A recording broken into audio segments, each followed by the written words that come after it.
prós e contras. Já vamos, portanto, saber a opinião dos nossos convidados sobre a saidinha desse feriado. Recebemos agora o deputado Gurgel, federal pelo PL do Rio de Janeiro, e também Cristiano Ávila Noronha, advogado, mestre e doutor em Direito Penal pela Universidade de São Paulo, representante da Ordem dos Advogados do Brasil, São Paulo, e também do Conselho Municipal de Políticas sobre Drogas no município de São Paulo. Bom, nós estamos apenas com o deputado Gurgel, que está conosco. A gente está já refazendo o contato agora com o doutor Cristiano Ávila. Deputado, seja bem-vindo. Boa tarde ao senhor. Boa tarde, é um prazer mais uma vez estar aqui nessa emissora tão séria, tão competente, que traz a notícia aí de verdade para o nosso país, nosso cidadão de bem. Deputado, eu começo esse debate com o senhor. O senhor é contra a saidinha dos presos nesses feriados, apesar de ser um benefício previsto em lei? Sou contra e acho que a palavra benefício, ela também não se enquadra no objetivo da saída, né? A saída é ressocializar o preso. Só que, na realidade, o que nós temos? Nós temos um índice muito alto de presos que não voltam e de presos que usam essas saídas para cometer crimes. Então, quer dizer, não tem que se beneficiar o criminoso. O que você tem que fazer, se de fato isso ocorresse, aí nós precisamos nos debruçar sobre estudos técnicos de verdade, sérios, não com base a defender criminoso, não com base a criar ainda mais regalias para criminosos, mas com base naquilo que se propõe a LEP, naquilo que se propõe o sistema penal, que é de fato ressocializar. Então, assim, eu sou contra a esse benefício, principalmente, sobretudo, nos crimes violentos. E os números nos mostram que isso só serve como benefício mesmo para o criminoso, e nada mais. Para a sociedade, para a ressocialização de fato, é quase que 100% ineficaz, é o que eu penso e me debruço para corrigir a lei no sentido de acabar com essa, na minha opinião, farra de marginal no Brasil, que é latente. Nós vamos ver agora, inclusive, índices de criminalidade, nós vamos ver esses crimes acontecendo nas ruas agora, né? Nós vamos presenciar isso agora. Bom, vamos conversar agora também com o doutor Cristiano Ávila Noronha. Doutor Cristiano, seja bem-vindo. Boa tarde, senhor. Boa tarde. Cristiano Ávila Marona. Perdão, doutor, perdão. Por gentileza, qual é a sua posição sobre essa saidinha, esse benefício, dentro, obviamente, de preço que já tem progressão de pena, mas qual é a sua opinião, por gentileza? Bem, em primeiro lugar, é um direito previsto em lei, né? A Lei de Execução Penal, nos artigos 122 e seguintes, prevê a saída temporária apenas para os condenados que cumprem pena em regime semiaberto, né? É uma autorização que depende de manifestação judicial e depende também do cumprimento de certos requisitos, o comportamento adequado, o cumprimento mínimo de 1/6 da pena, se for primário, 1/4 se for reincidente, e a compatibilidade do benefício com os objetivos da pena. Sabemos que, de acordo com o artigo 1º da Lei de Execução Penal, os objetivos da pena são a ressocialização e a reinserção social do condenado, além da retribuição pelo crime praticado, né? A lei anticrime, aprovada em 2019, a Lei 3.964, ela excluiu da possibilidade da saída temporária, do direito à saída temporária, os condenados que cumprem pena por praticar crimes hediondos com resultado morte, né? Bom, se a gente pensar que no Brasil não há pena de morte, nem pena de prisão perpétua, e que, portanto, o retorno do condenado ao convívio social é um imperativo, né? É uma realidade inafastável, e se a gente observar que a Lei de Execução Penal ela compreende, né, a execução da pena como tempo e movimento, então, à medida em que o condenado vai cumprindo a sua pena e à medida em que ele ostenta bom comportamento, ele vai conseguindo obter parcelas maiores de liberdade, como forma de prepará-lo para o retorno à vida em liberdade, né? Todas as pesquisas mostram, todas, em qualquer lugar do Brasil, em qualquer estado, que a grande maioria, a esmagadora maioria, mais de 95% dos presos que saem em saída temporária retornam dentro do prazo e não praticam qualquer ilegalidade, né? Os problemas acontecem com uma exceção, um número ínfimo, muito pequeno, que acabam saindo temporariamente e praticam crimes ou descumprem as regras da saída temporária. É importante dizer também que a autorização para a saída temporária ela pode ser condicionada ao uso, por exemplo, de monitoração eletrônica, né? Dependendo do que o juiz determinar.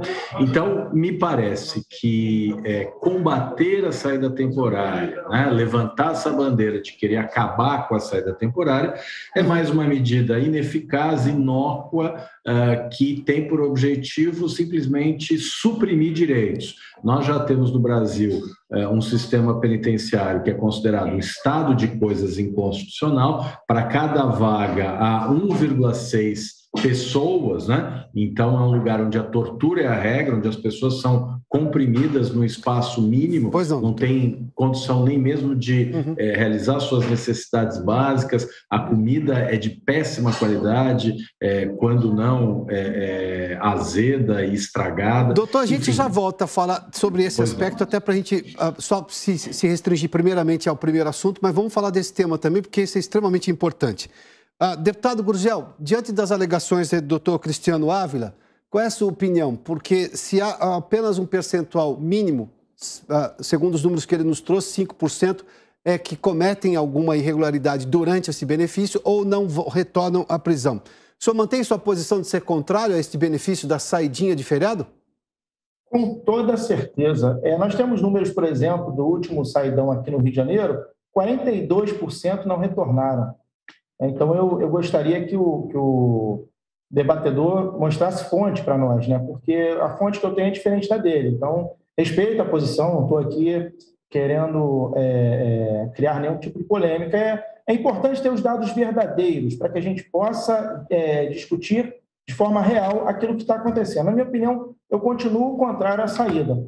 Uma observação que eu faço, assim, todo mundo fala que todo mundo, na verdade, tem um posicionamento à esquerda, né, que tem como premissa isso, a defesa do direito dos marginais, etc. Né? Fala que as condições nas cadeias elas são precárias, são desumanas, etc. Mas por que há tanta reincidência? Por que o marginal, quando sai, volta a delinquir? Será que ele acha tão ruim assim mesmo? Porque senão 99% dos marginais não voltariam para a cadeia. Né? Então, quando a gente fala a comida é ruim, quando a gente fala a comida é ruim do cidadão de bem, do trabalhador, a comida dele, às vezes, não tem nem comida, às vezes o cara não tem nem que comer em casa e não delinquiu, não cometeu crime. Então, na minha posição, o marginal no Brasil, ele tem muita regalia. E como o doutor fala aí, direito, realmente, direito, está na lei. Está na lei, está previsto na lei. Só que é um direito errado, é um direito que não traz justiça. É um direito que traz, sim, para as pessoas que estão nas ruas de bem, vivendo sua vida, acabem se tornando prisioneiras e reféns dessa violência toda que a gente está vivendo. Nós temos que estancar essa sangria. Quer dizer, se o preso custeasse a estadia dele, por exemplo, quando o cara comete um crime, ele comete um crime contra a própria vítima, ele comete um crime contra o Estado e ele comete um crime contra a sociedade. Ele lesa três patrimônios aí.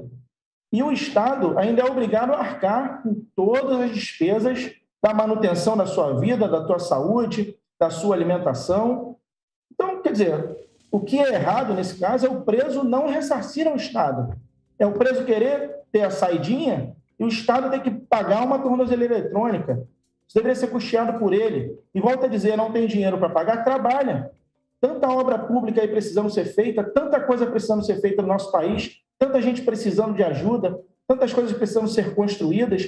Nós necessitamos de tanta mão de obra e tem uma mão de obra dessa aí que só lesa o Estado, que pode ser útil, sim, aí sim na ressocialização. Se botar o cara para trabalhar, eu acredito que isso vai influenciar na vida dele, para ele entender o valor, o que as pessoas pagam, o que um servente de obra, um pedreiro, um motorista de ônibus, O que essas pessoas fazem para ter aquele salário na conta no final do mês? O que o cara quer ganhar em um dia, roubando as pessoas nas ruas, ou etc., cometendo vários outros tipos de crime, né? Então, eu continuo mantendo minha posição e acho que essa questão de vitimar o marginal é extremamente danoso para a nossa sociedade. Doutor Cristiano Ávila, o deputado coloca aí, tanto como o senhor fez em relação ao sistema prisional e as condições do sistema prisional brasileiro, de superpopulação, inclusive a carcerária, mas ele também traz aqui um argumento que é muito comum de se ouvir das pessoas. A sensação de injustiça, ou seja, deste preso voltar ao convívio e o risco que ele poderia ainda representar à sociedade. Que seja 5% ou 40%, as pessoas ainda têm medo dessas pessoas. É natural esse tipo de comentário. A gente ouve com muita frequência. Qual é a sua posição, doutor? Bem, esse é um argumento do senso comum que não tem nenhuma base, nenhuma evidência científica. É um mero discurso e hoje nós temos a extrema-direita no poder, então é um discurso que tem capilaridade, né, que penetra no tecido social, mas que contraria qualquer abordagem científica da questão. Qualquer estudo em qualquer lugar do mundo mostra que a prisão não é solução, a prisão é problema. Ela degrada a vida não apenas das pessoas submetidas à prisão, mas de toda a sociedade, né? Recentemente a revista Lancet, que é uma das mais prestigiadas do mundo, publicou um estudo mostrando que a saúde pública ela é prejudicada quando há encarceramento. E, ao contrário, com menos encarceramento, a saúde pública é beneficiada. Isso vale para quem está preso e para quem está fora também. Eu, fazendo uma rápida pesquisa aqui na internet, achei uma matéria aqui de 2018 do portal UOL, dizendo 96% dos presos beneficiados por saidinha de fim de ano em São Paulo retornaram. Também tem uma matéria mostrando que no estado do Mato Grosso do Sul é exatamente esse o quadro, né? Estudo aponta que não há elevação na criminalidade em períodos de saída temporárias de detentos em Dourados, no Mato Grosso do Sul. E assim, inúmeros outros pesquisas, levantamentos, dados mostram que não há razão concreta para temer a saída temporária. Ao contrário, a razão para temer um sistema de justiça e um modelo de repressão como o que existe no Brasil, que prende indiscriminadamente. Nós temos hoje a terceira maior população prisional do planeta, provavelmente não temos nem a certeza do número de vagas de pessoas presas que existem hoje no Brasil. Uma vez, numa audiência com a ministra Carmen Lúcia, quando ela era presidente do Supremo, ela disse que contava o número de presos no Brasil com base nas quentinhas que eram servidas nas prisões, né? Então, esse modelo de superencarceramento, de hiperrepressão, isso sim produz insegurança, isso sim gera mais crime. As pessoas são presas em condições subhumanas, degradantes, a pessoa entra na prisão e ela já recebe um papel higiênico que nem isso o Estado consegue dar, e nesse momento ela já está sendo cooptada por uma facção criminosa, né? Então, esse modelo de superencarceramento gerou mais criminalidade e o fortalecimento das organizações criminosas. Doutor, qual seria a alternativa, então, doutor? O que se faz com alguém que, por exemplo, cometeu um crime de homicídio, tráfico, que, por exemplo, sitia bairros inteiros que as pessoas começam a ter que responder para o traficante e não para o poder do Estado? O que faz com alguém que foi preso em flagrante numa situação como essa? Faz o quê? Cortou aqui para mim, eu não consegui entender. A sua pergunta é sobre... Tá, vamos lá. O senhor disse que o sistema carcerário brasileiro, o sistema não é bom. Ele traz insegurança. Mas vamos lá. O que se faz, então, quando a polícia... É o Supremo Tribunal Federal que diz que o sistema prisional brasileiro é um estado de coisas inconstitucional porque nele a violação de direitos é a regra. A indignidade é a regra, né? Então, quem está dizendo isso é o próprio o órgão de cúpula do Poder Judiciário brasileiro. Tá, então eu vou colocar o debate sobre o outro ponto de vista aqui. Na minha longa carreira de jornalista, eu cobri muita rebelião. O que foi nos anos 90, por exemplo, teve muita rebelião em São Paulo. E, sobretudo, nos distritos policiais, porque faltava vaga nas cadeias, nas penitenciárias, e os presos, mesmo condenados, ficavam ali na cela do distrito policial. E eu me lembro uma vez não, isso aconteceu várias vezes. É interessante como a justiça às vezes é um pouco distante da realidade brasileira. Eu posso valorizar o que pensa a justiça e estou valorizando, mas a realidade se sobrepõe a qualquer coisa. Naquele momento não tinha vaga. E aí eu me lembro que vinha uma ordem de um juiz dizendo o seguinte, viu, deputado? Vamos fechar essa cadeia. Tá, fecha a cadeia e manda os presos para onde? Porque, óbvio, que se houvesse vaga no sistema penitenciário, ele já teria sido transferido. O policial detesta ser o que eles chamam de babá de preso. Mas vamos lá. Eu me lembro, eu vi isso com muita frequência. Essa é a realidade nua e crua de uma cobertura, por exemplo, de várias vezes que fiz de rebelião. Mas a minha pergunta é, se o sistema é ruim, e tá, esta é a nossa realidade, o que eu vou fazer, então, com um preso? Um acusado que foi, por exemplo, em flagrante ou foi condenado por tráfico por homicídio. Faz-se o que com ele? Se o sistema prisional, sim, pode ser problemático, mas é o que temos. Qual seria a alternativa imediata? Porque eu tenho uma realidade, isso é muito claro, de cidades, bairros que são sitiados por traficantes. Ah, mas é um tráfico pequeno. É pequeno para quem? Porque para aquela população ela se sente extremamente insegura e ofendida por aquela condição de falta de Estado dela, porque o traficante tomou conta daquilo. Se ele é preso, em algum momento elas começam a sentir alguma esperança. Deputado, qual é a sua opinião? Faz-se o que com esse preso se esse sistema prisional tem problemas? E o Supremo reclama disso com frequência. Adalberto, eu penso o seguinte, cada um tem que assumir a sua responsabilidade. Esse discurso, por exemplo, que bandido é vítima da sociedade, isso é um absurdo. O bandido ele faz a escolha de cometer o crime. E hoje está deturpado, as pessoas estão se prendendo em condomínios cada vez com mais grades para esses marginais estarem soltos. Mas antes disso, eu gostaria só de... como o doutor buscou no Google algumas informações, e eu particularmente não gosto de Google, como pesquisador também, eu acho uma informação muito rasa você buscar algo no Google. Eu acho que tem que ser, para um debate, isso não enriquece, né? E o doutor também foi muito lá atrás, buscou lá em 2018 dados. Eu vou buscar aqui rapidamente, não continuei para não prolongar aqui o assunto, mas vamos lá, eu busquei aqui na revista Oeste, 1.600 presos não retornam após sair da temporada no estado de São Paulo, 2022, janeiro de 2022. Vamos lá, CBN, mais de 150 presos não retornam após saída temporária. Setembro de 2022. Vamos lá. Essa aqui eu já li, sistema prisional de 1.600. Tem uma aqui, vamos lá. Após saidinha, 21 presos não voltam para as cadeias em Campo Grande. 3% não retornaram. Vamos lá. Em São Paulo, 1.400 presos não voltam à cadeia após saída temporária. Isso aqui é de 2020. Vamos lá. A última aqui. Em 4 anos... mais de 24.400 presos não voltaram após as saidinhas temporárias. Então, quer dizer, eu acho que parei aqui. Vamos lá. 24.400 presos soltos, cometendo outros delitos, com certeza, porque esse camarada não volta. Ele, com certeza, santo não é. Se ele já está foragido, ele vai viver do crime, quer dizer, em 4 anos.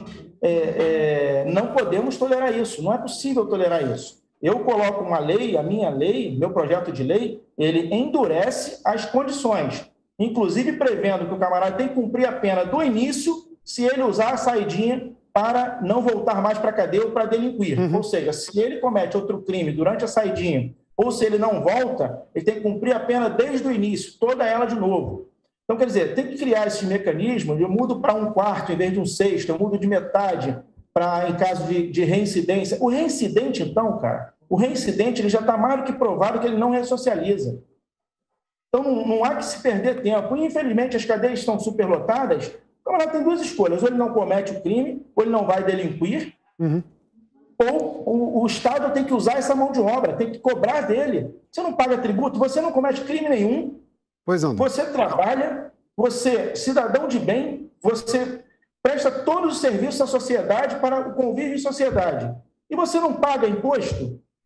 Agora, o marginal vem, rouba, mata, destrói a sociedade, não cumpre lei nenhuma, não some em nada, sua vida não acresce em nada à sociedade e nós ainda temos que sustentá-los.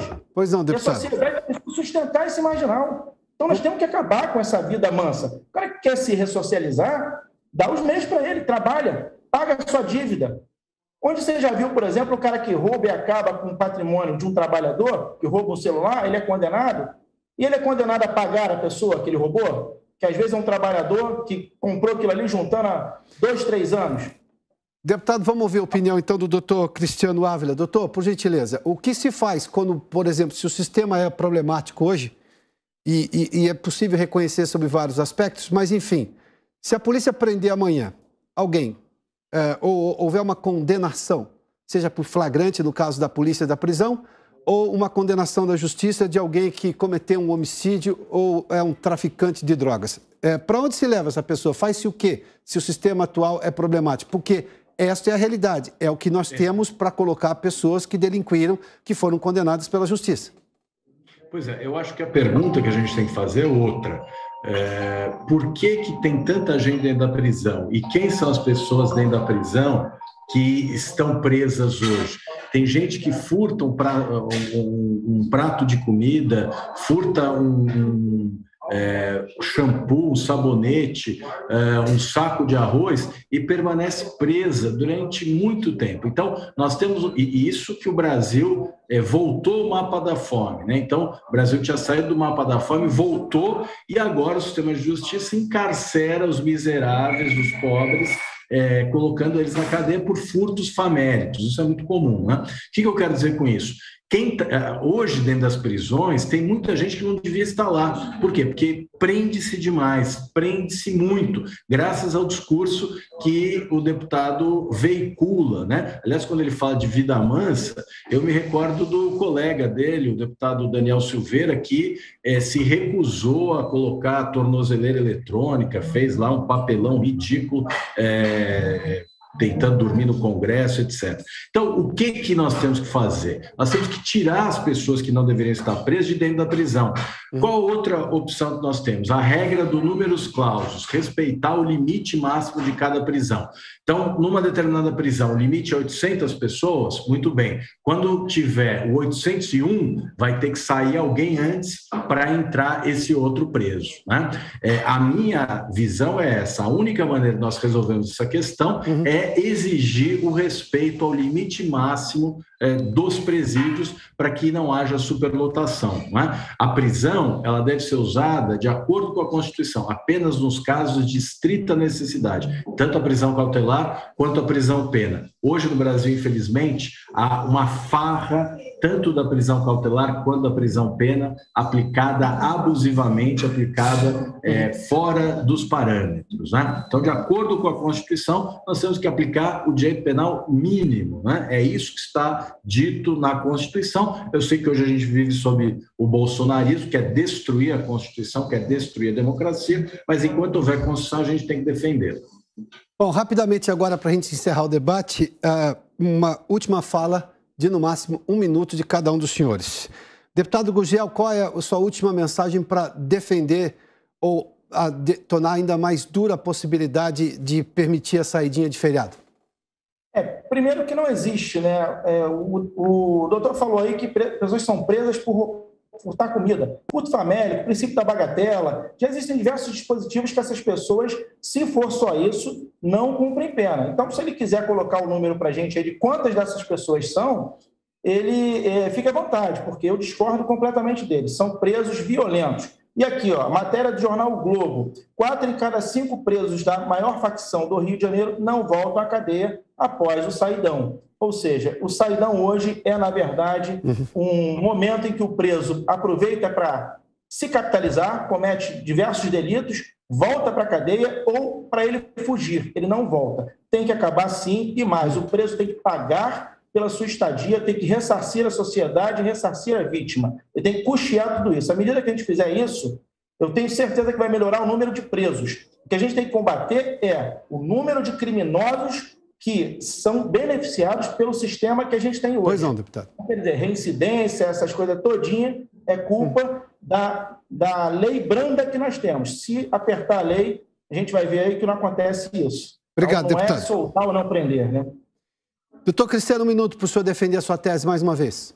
Bom, em relação ao furto famélico, são inúmeros os casos que chegam ao Supremo Tribunal Federal. Para chegar ao Supremo Tribunal Federal, significa que a pessoa ficou presa ali pelo menos 6 meses, 8 meses. Tem aqui um caso. Sujeito preso por furtar um pedaço de queijo. Ministro Edson Fachin trancou inquérito policial aberto após furto de queijo. O deputado mencionou que 25 mil pessoas não teriam retornado para a saída temporária. Não sei qual é a fonte, qual é a origem do dado, mas esse número por si só não diz nada. Nós precisamos saber qual é o número de presos que saíram para saber quantos retornaram. E eu repito, todas as evidências mostram que a maioria esmagadora, mais de 95%, retorna. Então, esse discurso é um discurso demagógico, é um discurso que não tem base na realidade. É o discurso do punitivismo, né? Das pessoas que querem prender por prender, porque acham que prender é solução. A prisão não é solução, a prisão é problema. Doutor Cristiano Ávila, obrigado. Deputado Gurgel, muito obrigado pela participação dos senhores nesse debate aqui no Prós e Contras pela Jovem Pan News.